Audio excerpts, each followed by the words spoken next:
नमस्कार, बहुत बहुत स्वागत आपका नादी टीवी पर। मैं हूं आपके साथ पारुल। सत्ता का महासंग्राम देख रहे हैं आप, जहां बात होगी हर एक जिले की, कहां कितनी वोटिंग हुई है ये भी आपको बताएंगे। पिछले कुछ साल के मुकाबले वोटिंग परसेंट बढ़ा या कम हुआ ये भी समझेंगे। अगर कम हुआ है तो क्या इसके मायने हैं, और अगर ज्यादा हुआ है तो किसके लिए ये खतरे की घंटी है। तो चलिए सत्ता के महासंग्राम में आज चर्चा कर लेते हैं भिंड जिले की 5 विधानसभा सीटों की।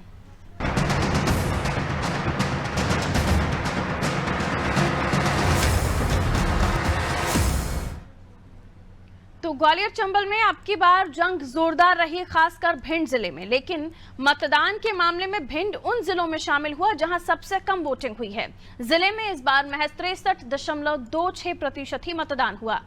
जिले की 5 सीटों में से 2 सीटें ऐसी हैं जहां पिछले चुनाव के मुकाबले वोट कम पड़े।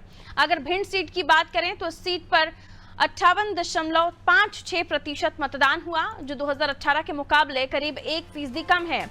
दरअसल इस सीट से पूर्व मंत्री चौधरी राकेश सिंह मैदान में हैं, जिनका मुकाबला बीजेपी के नरेंद्र सिंह कुशवाहा से हुआ। वहीं लाहार सीट पर बीजेपी ने नेता प्रतिपक्ष डॉक्टर गोविंद सिंह के सामने अमरीश शर्मा को उतारा। लाहार में 67.24% वोट डाले गए, जो 2018 की तुलना में करीब 3% ज्यादा है। लाहार विधानसभा क्षेत्र कांग्रेस का गढ़ माना जाता है। यहाँ अंगद की पैर की तरह गोविंद सिंह अपना घर बनाए हुए हैं, अपना गढ़ बनाए हुए हैं। यहाँ 7 बार से कांग्रेस विधायक के रूप में डॉक्टर गोविंद सिंह काबिज हैं। लेकिन अटेर सीट पर वोटिंग कम हुई है।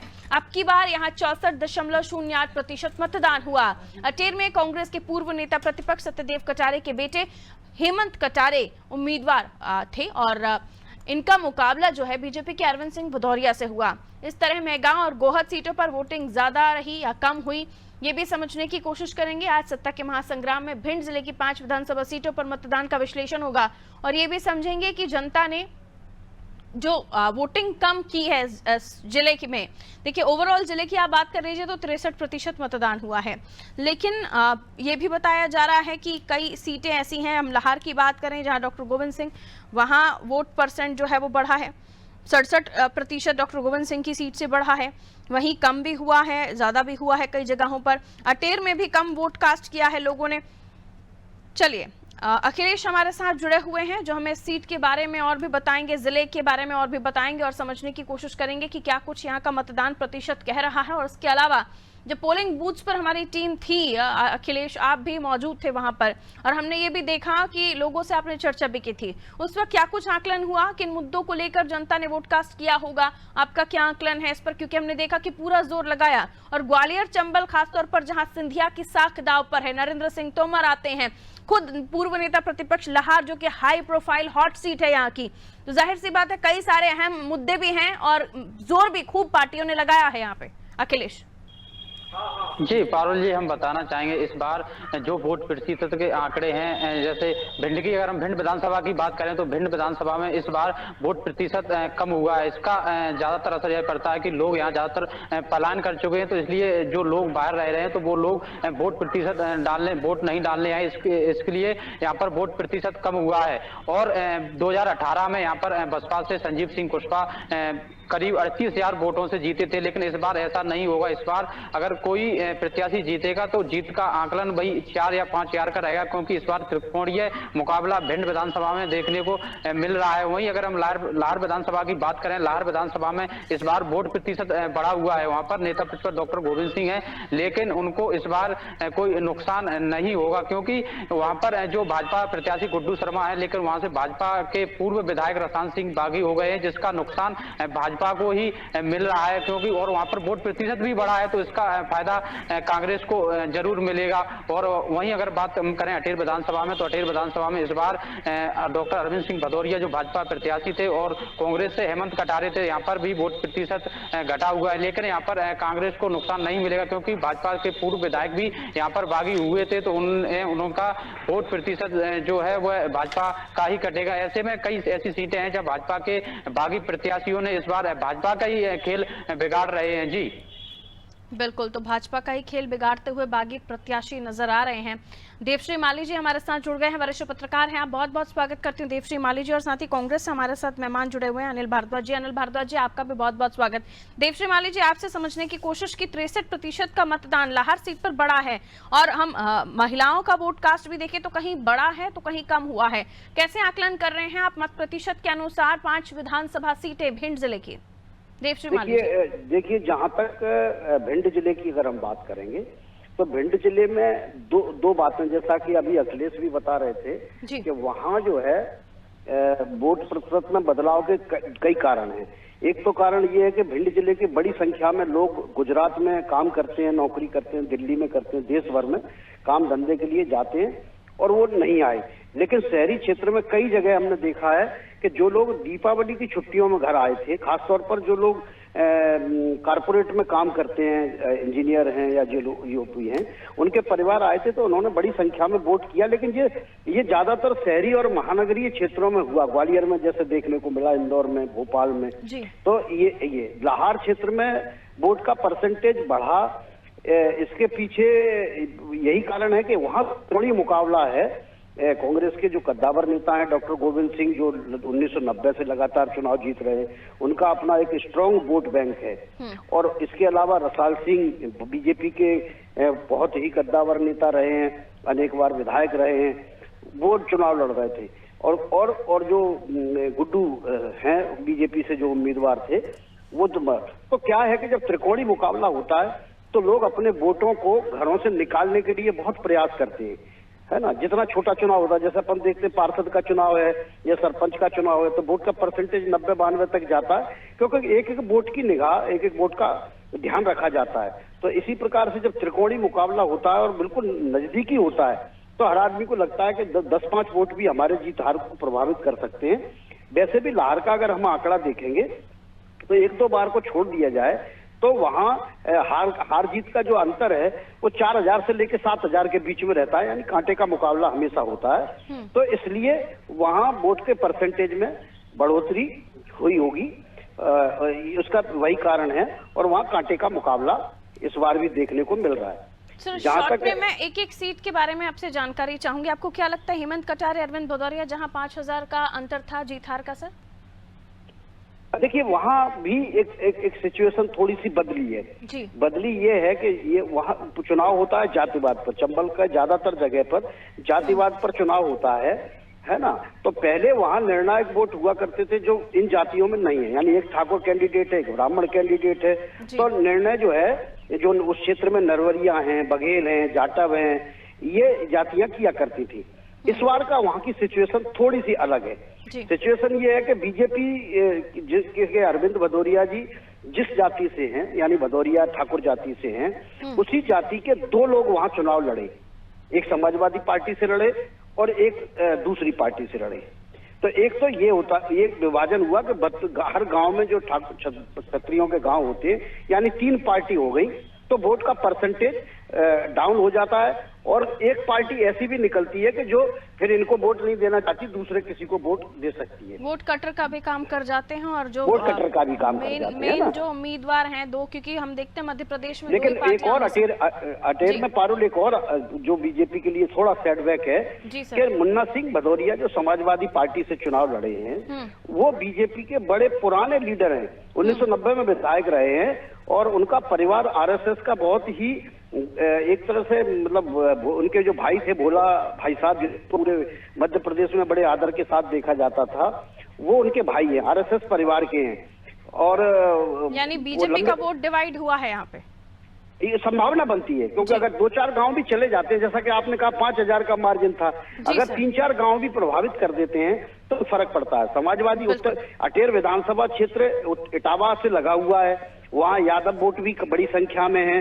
शिवपाल सिंह उनका प्रचार करने भी आए थे। अब यादव वोट भी उनके साथ पोलराइज होते हैं, तो परिणाम तो बदलने की संभावना रहती है ना। बिल्कुल, मैं लौट रही हूँ देवश्री माली जी आपके पास। हमारे साथ और मेहमान भी बने हुए हैं, उनकी तरफ हम रुख कर रहे हैं।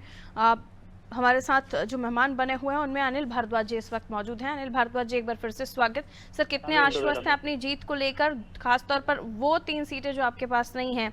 गोविंद सिंह साहब, तो ये बताया जा रहा है कि जाहिर सी बात है काफ़ी लंबे समय से इस सीट पर बने हुए हैं, तो उनके लिए बहुत ज़्यादा परेशानियाँ नहीं हैं, लेकिन फिर भी ऊँट किस करवट बैठेगा ये कहा नहीं जा सकता। आप कितने आश्वस्त हैं?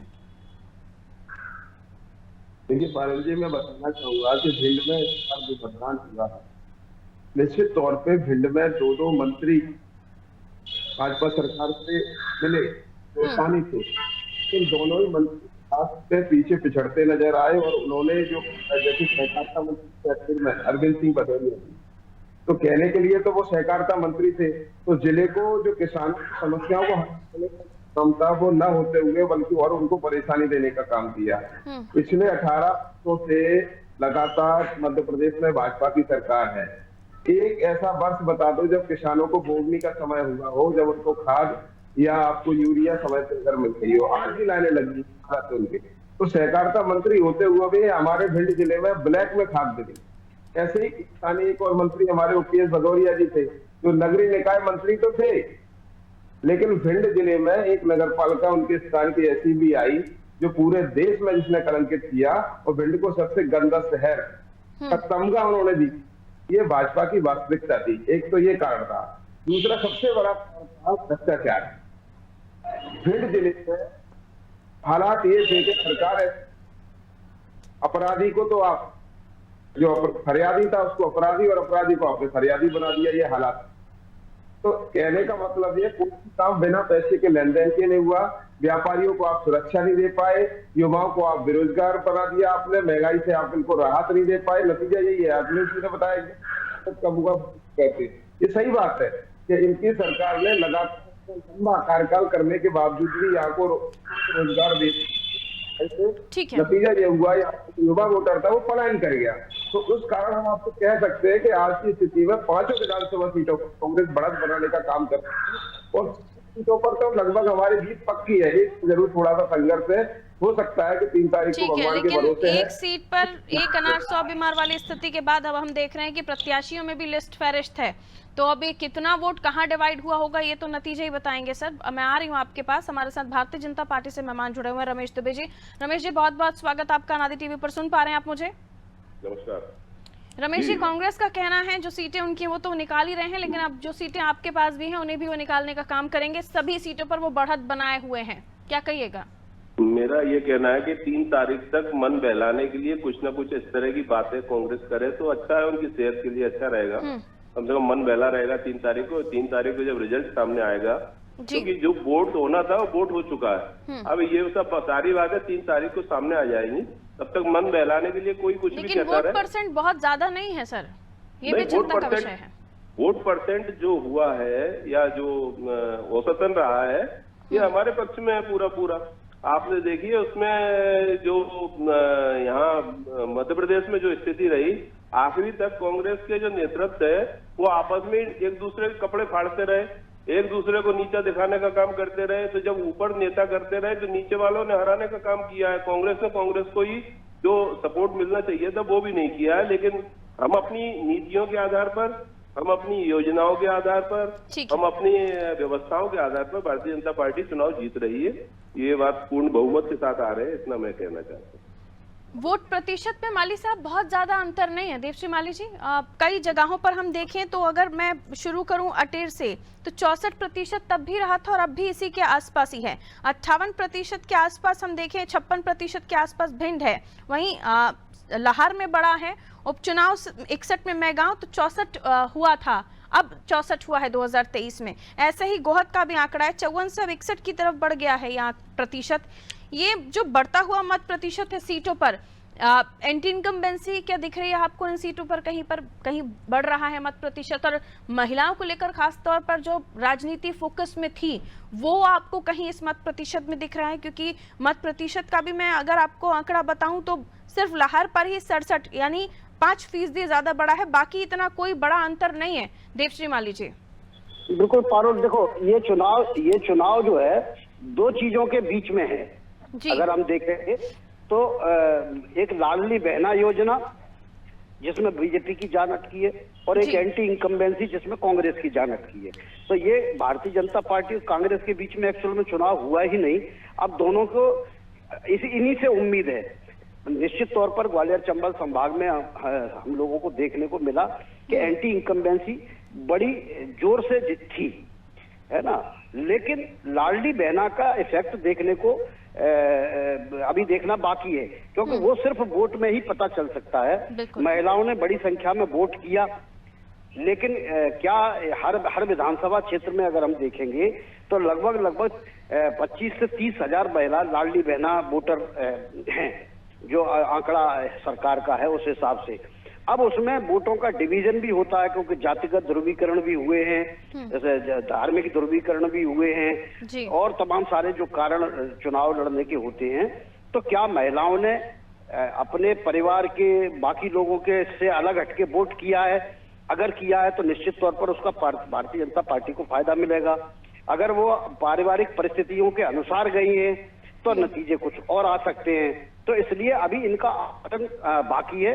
ये बात सही है कि इस बार एंटी इनकम्बेंसी का फैक्टर और इस बार सर परिस्थितियां इसलिए भी बदली हुई दिखाई दे रही है क्योंकि सिंधिया बीजेपी की तरफ से प्रचार प्रसार कर रहे थे और उन्होंने भी पूरी ताकत झोंकी। ये उनके लिए भी चुनाव था। बिल्कुल, ये देखिए, अब मैं आपको उनके लिए तो ये चुनाव निश्चित तौर पर उनकी पद प्रतिष्ठा और जीवन मरण का सवाल है राजनीति का, क्योंकि उन्होंने सिंधिया परिवार ने पहली बार एक नई अलग तरीके की राजनीति पारी खेलने की शुरुआत इस चुनाव में की है। हालांकि उपचुनाव भी हो चुके हैं, लेकिन अगर हम पूरे उससे कहें तो सिंधिया को ही इसमें पूरा का पूरा जो है ना प्री होल्ड मिला हुआ था। उन्होंने लगभग 60 सभाएं की। इसके अलावा पिछले 6 महीने से अगर आप देखेंगे तो ग्वालियर चंबल संभाग में ज्योतिरादित्य सिंधिया ने पार्टी को बहुत मेहनत की। उन्होंने जातिगत सम्मेलन आयोजित किए, लगभग 50-55 उन्होंने जातिगत। इसका फायदा क्या बीजेपी को मिलेगा सर? क्योंकि एंटी इनकम्बेंसी और उसके अलावा गद्दार वाली टिप्पणी करना, दोनों बातें हैं। सिंधिया जी के साथ जो लोग गए हैं वो लीडर बेस्ड लोग हैं, और लीडर बेस्ड लोगों की निष्ठा निश्चित तौर पर अपने लीडर के साथ होती है। अगर वो उनकी निष्ठा उनके साथ नहीं होती तो सरकार गिराने की स्थिति ही नहीं बनती। अब उनके बीच में और भारतीय जनता पार्टी जो कैडर बेस्ड पार्टी है, इन दोनों के कार्यकर्ताओं के बीच में सामंजस्य को लेकर शुरू से ही सवाल उठते रहे हैं। इसको दूर करने के लिए लगातार जो है सिंधिया जी ने भी प्रयास किए, तमाम सारे कार्यकर्ताओं के साथ बैठकें की। स्वयं इस समस्या का अंदाजा पार्टी के हाईकमान तक पहुंच गया, और अमित शाह 2 बार आए और दोनों बार उन्होंने ग्वालियर चंबल संभाग के, खासतौर पर चंबल संभाग के और ग्वालियर के पदाधिकारियों से, छोटे छोटे नेताओं से भी बातचीत की, है ना। तो ये उन्होंने अपने स्तर पर कोशिश की। अब ये पेच रिपेयरिंग, गड्ढे तो थे, अब पेच रिपेयरिंग कितना हुआ है ये तो चुनाव परिणाम ही बताएगा। ठीक है, पेच रिपेयरिंग का काम तो करने की कोशिश की गई कांग्रेस बीजेपी की तरफ से, अनिल भारद्वाज जी, लेकिन बीजेपी कितनी सक्सेसफुल होगी ये तो नतीजे बतलाएंगे। लेकिन ऐसा नहीं है कि अगर सिंधिया गए अपने साथ नेताओं को लेकर गए तो उनका खुद का उन नेताओं का जो वोट बैंक है वो नहीं था, वो उसको भी साथ में लेकर गए, और उसके बाद उनके जो प्रयास हुए हैं वो वहां से विंध्य में जब प्रियंका जी गद्दार बोलती हैं तो उसका कोई असर दिखा होगा मत प्रतिशत पर, आपको लगता है अनिल जी? देखिए, मैं आपको एक बात स्पष्ट, ज्योतिरादित्य सिंधिया जी कांग्रेस में गए, वो बीजेपी में गए, कांग्रेस। कोई भी व्यक्ति होता है तब तक होता है जब तक वो पार्टी संगठन से जुड़ा होता है। अब चूंकि वो भाजपा के नेता है तो भाजपा का संगठन उनको तय करे। कांग्रेस में किसी प्रकार की कोई कमजोरी है वो नहीं रही है। आपने उपचुनाव 2020 में हुए थे, ये स्पष्ट हो गया। अब दूसरा, हमारे भाई भाजपा के नेता रमेश दुबे जी कह रहे थे, भाई हमारे साहब इनका नेतृत्व आपस में लड़ता रहा। बड़ा स्पष्ट रूप से मैं कहूंगा उनसे कि किस नेतृत्व की बात कर रहे हैं। सूप तो सूप अब छलनी भी आएगा दिखाने की बात कर रहे हैं, जिनका खुद का नेतृत्व स्पष्ट नहीं है। हमारा नेतृत्व स्पष्ट है, हमारे मुख्यमंत्री पद के चेहरे कमलनाथ जी है। आपने अपना मुख्यमंत्री पद का चेहरा घोषित नहीं कर पाया। नरेंद्र मोदी के नाम पर आप चुनाव लड़ना चाहते हैं। क्या नरेंद्र मोदी मध्य प्रदेश में आगे मुख्यमंत्री बन गए? सुन लीजिए, आप मेरी कुछ बातें हैं, आप सुन लीजिए। और आप बात कर रहे हैं नेतृत्व की, आप किसको मुख्यमंत्री बना रहे हैं? कैलाश विजयवर्गीय को बना रहे हैं, नरेंद्र तोमर को बना रहे हैं, ज्योतिरादित्य सिंधिया जी को बना रहे हैं, फग्गन सिंह कुलस्ते को बना रहे हैं, रीति पाठक को बना रहे हैं। इतने आपने केंद्रीय नेतृत्व, सांसद और मंत्री केंद्रीय आपने उतार दिए। आपका कुछ भी स्पष्ट नहीं है। दूसरी बात मैं आपको बता दूं कि जो युवा मध्य प्रदेश का बेरोजगार था, 30,13,000 से अधिक युवा ऐसा मतदाता था जिसने फर्स्ट टाइम वोटिंग की, और कर्मचारी उन्होंने कांग्रेस पर भरोसा जताया है, इसलिए कांग्रेस को मैं आपसे कह रहा हूँ मध्य प्रदेश में कांग्रेस पूर्ण बहुमत की सरकार बनाएगी। ग्वालियर चंबल संभाग में पिछली बार हमारी 26 सीटें थी, लगभग फिर कांग्रेस उसी पोजीशन पर पहुंचने वाली है। जी 67% वोट कास्ट हुआ लाहौर में। महिला वोट परसेंट की मैं बात कर रही हूँ जो 5% बढ़ा है इस बार।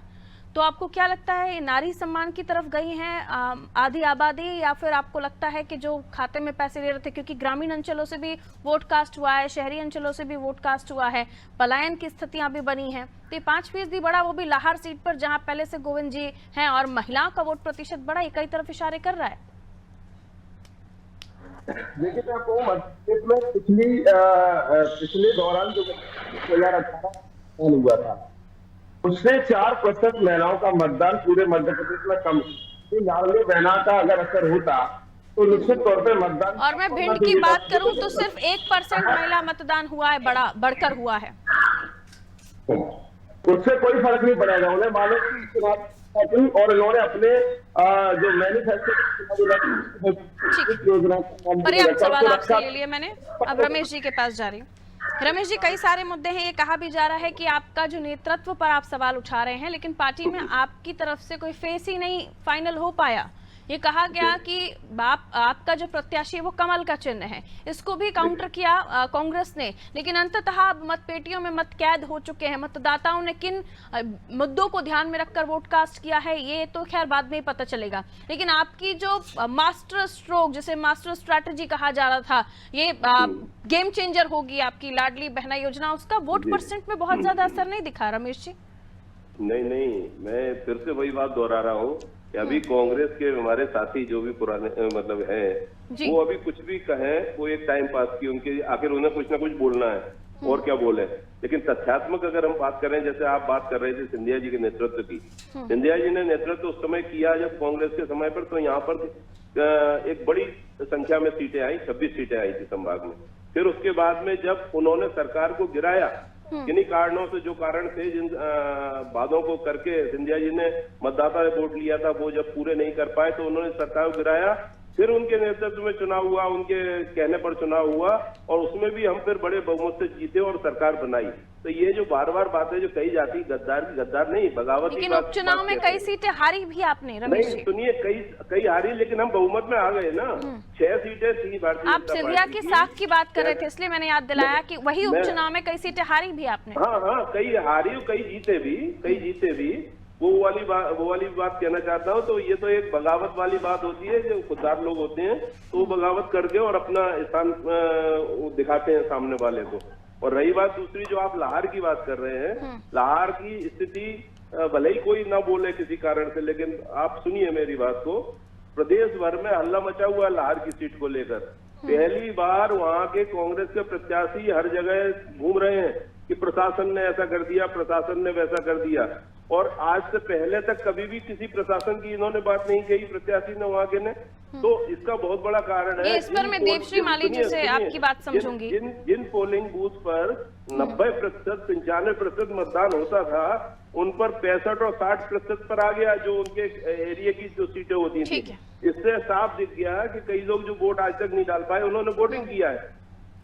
और अखिलेश, लाहौर में क्यों आखिर बार बार ये आरोप लगा रहे हैं गोविंद सिंह जी के कलेक्टर बीजेपी के लिए काम कर रहे हैं? क्यों आखिर इस तरह के आरोप लग रहे हैं? क्या उस वक्त भी ऐसी कोई स्थिति बनी थी? क्योंकि हमें तो खबर मिली थी कि सब नजरबंद कर दिया गया था प्रत्याशियों को।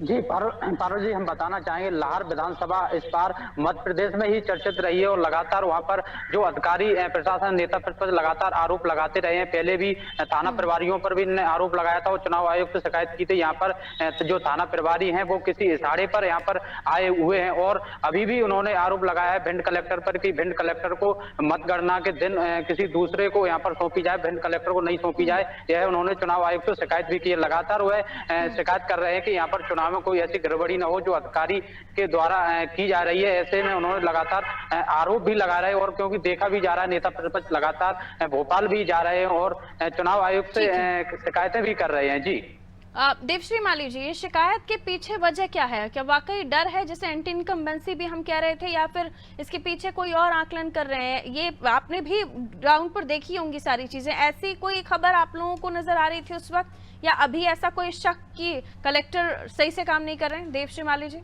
देखिए प्रियंका जी, मैं आपको बताऊं कि ये तो एक तो विपक्ष की स्ट्रेटेजी रहती है, हमेशा ही रहती है, चाहे कांग्रेस सरकार में हो या बीजेपी सरकार में हो, वो लगातार प्रशासन पर और निर्वाचन से जुड़े अधिकारियों पर लगातार दबाव बनाने की कोशिश करते रहते हैं, क्योंकि उनको भय रहता है कि ये पक्षपात कर सकते हैं। तो ये कोई वैसे तो नई बात नहीं है ना, क्योंकि अब अगर वो कलेक्टर पर आरोप लगा रहे हैं तो उससे अब परिणाम बदलने वाले नहीं है। वोट डल चुका है, ईवीएम में मुकद्दर कैद हो चुका है, जिसको जितने वोट मिलना थे मिल चुके हैं, फैसला हो जाएगा। लेकिन आखिरी तक दबाव बनाने के पीछे मंशा यही होती है कि मतगणना को लेकर भी हमेशा विपक्ष सशंकित रहता है, परेशान रहता है, और ये किसी दल विशेष के लिए नहीं रहता, जो भी विपक्ष में होता है वो ऐसा करता है। जहां तक लार विधानसभा क्षेत्र का मामला है, वहां बहुत ही मार्जिनल सीट है वो, जातिगत समीकरण वहां ऐसे हैं कि वहां के चुनाव परिणाम कभी भी बहुत बड़े अंतर वाले आते नहीं हैं। मैंने जैसा बताया कि अगर एक या दो बार को छोड़ दिया जाए जिसमें 10,000 से ऊपर की लीड से हार जीत हुई है, अदरवाइज 3,500-4 हजार से लेकर के और 7,000 के बीच में ही अंतर रहता है। तो अब इसका आकलन करना बहुत मुश्किल है कि जो वोट बढ़ा है वो किसका वोट है, उसके पीछे की मंशा क्या है, महिलाओं का जो वोट बढ़ा है इजाजत इतना ही दे रहा है, इसके आगे हम इस चर्चा को नहीं लिया जा सकते। बहुत बहुत शुक्रिया आप सभी का हमारे साथ चर्चा में जुड़ने के लिए। तो यूं तो जातिगत समीकरणों को साध कर ही जो पार्टियां हैं वो टिकट बांटती हैं, और मतदाता भी कुछ यही रुख अपनाते हैं। किसका दाव चला है, किसके दाव में कितना दम रहा, ये 3 तारीख बतलाएगी। लेकिन मतपेटियों में कैद हो चुकी है उन मतदाताओं ने इन प्रत्याशियों की किस्मत लिख दी है, जिनके सामने इन्होंने हर बात को लेकर अपनी सफाई रखी। अब लेकिन जो खबरें निकलकर सामने आ रही हैं वो ये कि प्रशासन पर भेदभाव का आरोप लगाया जा रहा है, कलेक्टर पर भेदभाव का आरोप लगाया जा रहा है। कलेक्टर बदलने तक की गुजारिश कर चुके हैं लाहौर से हाई प्रोफाइल सीट के उम्मीदवार गोविंद जी। अब देखना होगा कि 3 तारीख क्या कहती है, और क्योंकि यहाँ पर बहुत ज्यादा मार्जिन नहीं होता, बड़ी लीड नहीं लेते, तो देखना दिलचस्प होगा, क्योंकि इस बार एक सीट पर कई सारे प्रत्याशी उतरे थे, तो वोट कितना कटा, किसके पास कितना गया, ये तारीख 3 बताएगी। दीजिए इजाजत, नमस्कार।